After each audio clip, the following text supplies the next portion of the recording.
features from Vertex Form with completing the square. So if you notice, this is not in Vertex Form. It doesn't have the A, H, and K.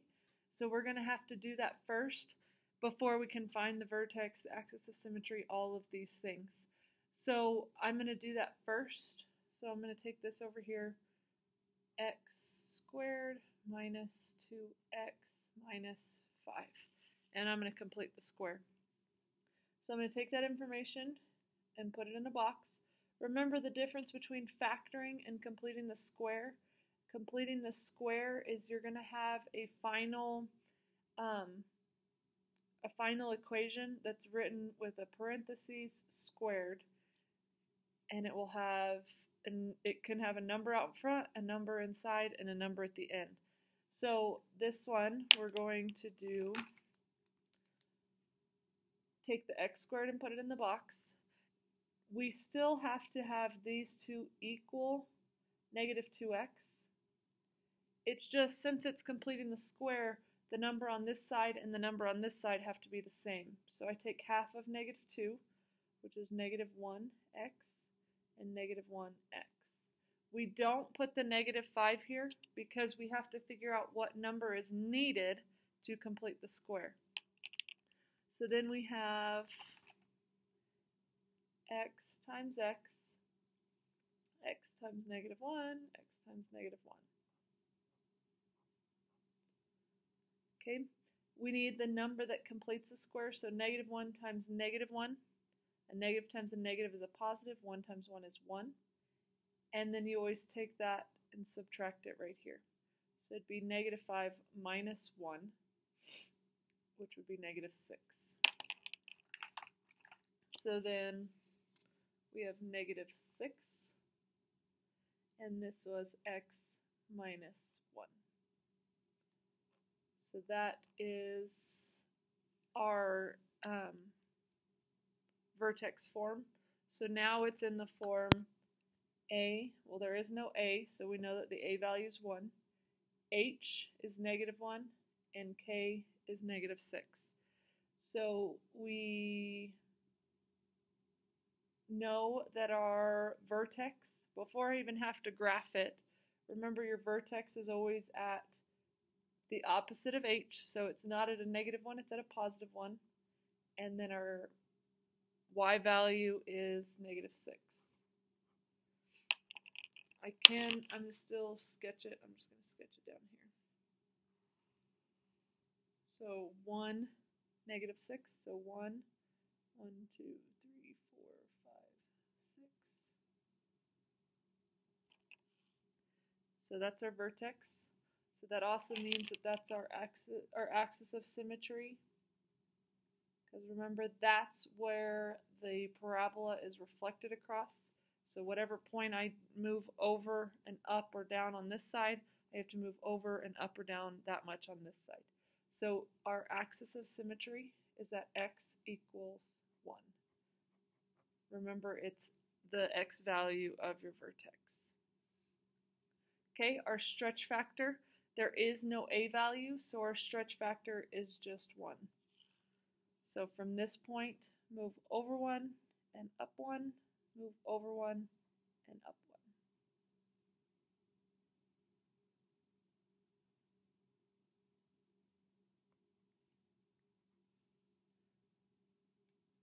1. Okay, now let's do our intervals. Remember there are, and this is, anyways, there are 2 intervals. You're always going to have an interval that goes from negative infinity to your axis of symmetry, so to 1. So you're always going to have a negative infinity to 1, and then you're going to have a 1 to infinity. So what you have to decide is it increasing first or is it decreasing first? So we always have the 2 intervals, from negative infinity to the axis of symmetry, from the axis of symmetry to infinity. Because remember, that's the vertex. That's where it's reflective across. So this side, if you move from left to right, is decreasing, and this side is increasing.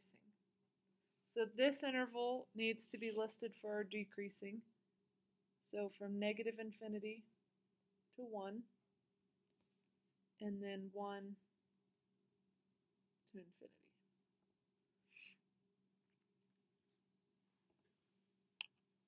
Okay, now we're going to look at our range. So if we look at the range, remember range is when you're looking at the y-axis. So remember it either has a floor or a ceiling. This one has a floor because it's the lowest, and it's at 1, 2, 3, 4, 5, 6, negative 6. And then what you have to decide, is it going from negative 6 to infinity, or is it from negative infinity down here to negative 6? Well, there are no values on this graph down here. So if you so there's nothing down here. So it's going to go from negative 6 to infinity. Remember, the lowest value always has to be written first. So it would be negative 6, infinity. That's a common mistake, is people will write the infinity first. If the infinity is written first, it should be the negative infinity, but we don't have a negative infinity, so that's why I marked it out.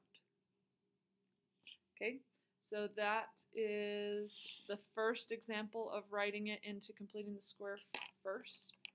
Now let's do another one. This one is with an a value, which we haven't done much of, but 2x squared, or as much of, 36x plus 170.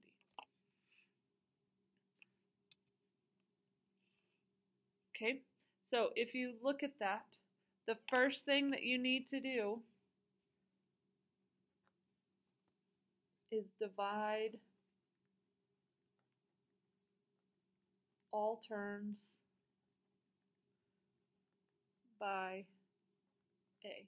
Remember, we have ax squared plus bx plus c, so you need to divide everything by that number. So divide by 2, divide by 2, divide by 2.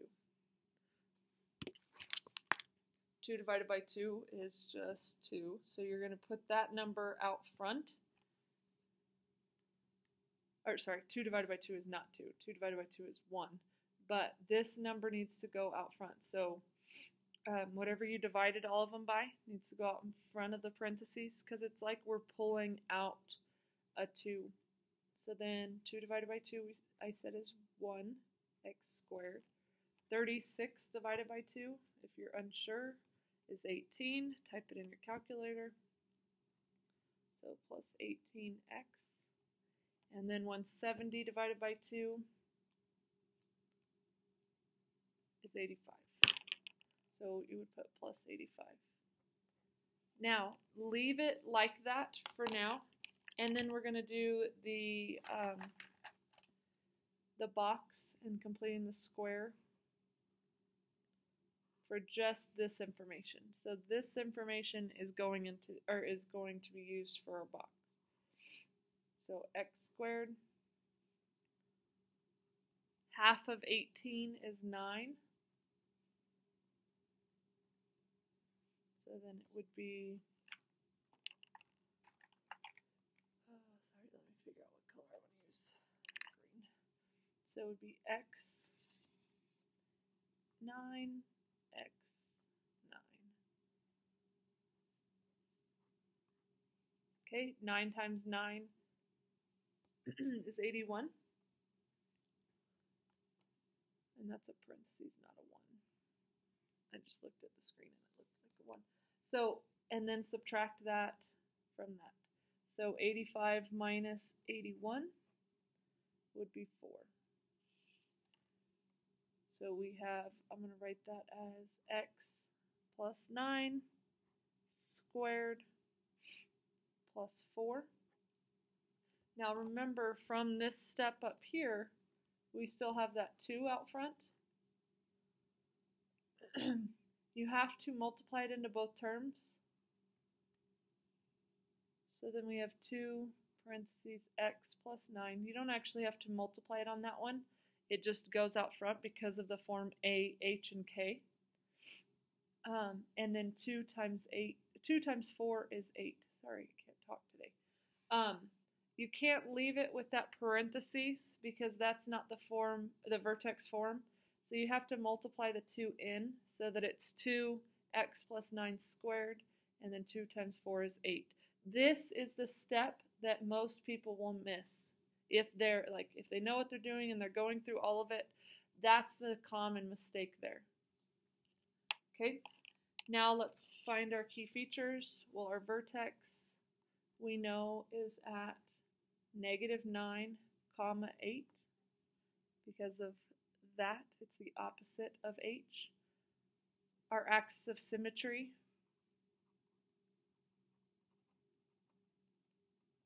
would have to be at x equals -9. Our stretch factor is 2 because of that right there. Our increasing intervals, decreasing interval, those I don't try to do without sketching. So I'm going to sketch the graph and then we will do that. It needs to be a real big graph because it's got to be at -9, 8. Oh, and then I didn't put it far enough over. 2, 3, 4, 5, 6, 7, 8. Wait, 1, 2, 3, 4, 5, 6, 7, 8, 9. And then +8. 1, 2, 3, 4, 5, 6, 7, 8. Whoopsie. So it'd be right there. Our stretch factor is 2, so over 1 up 2, over 1 up 2.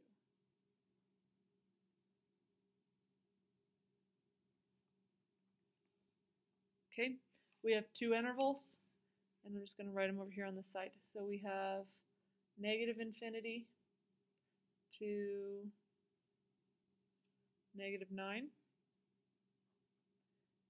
and then -9 to infinity. Well, you have to decide, is it increasing or decreasing first? Well, it is decreasing, so this is the decreasing interval, and then increasing. So decrease interval is from -infinity to -9. Oops, that should be a bracket. And then increasing interval is -9 to infinity.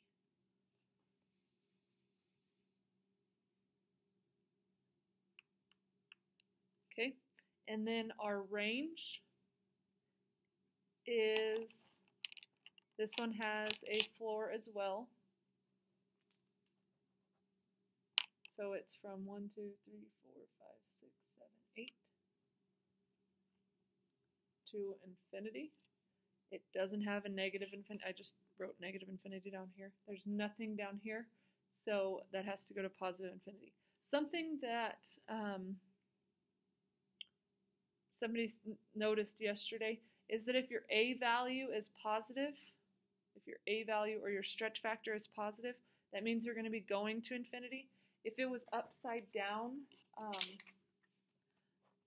like this, it would be from -infinity to that. So if your A value is negative, you have to go to -infinity. If your A value is positive, you have to go to +infinity. So that was a good observation.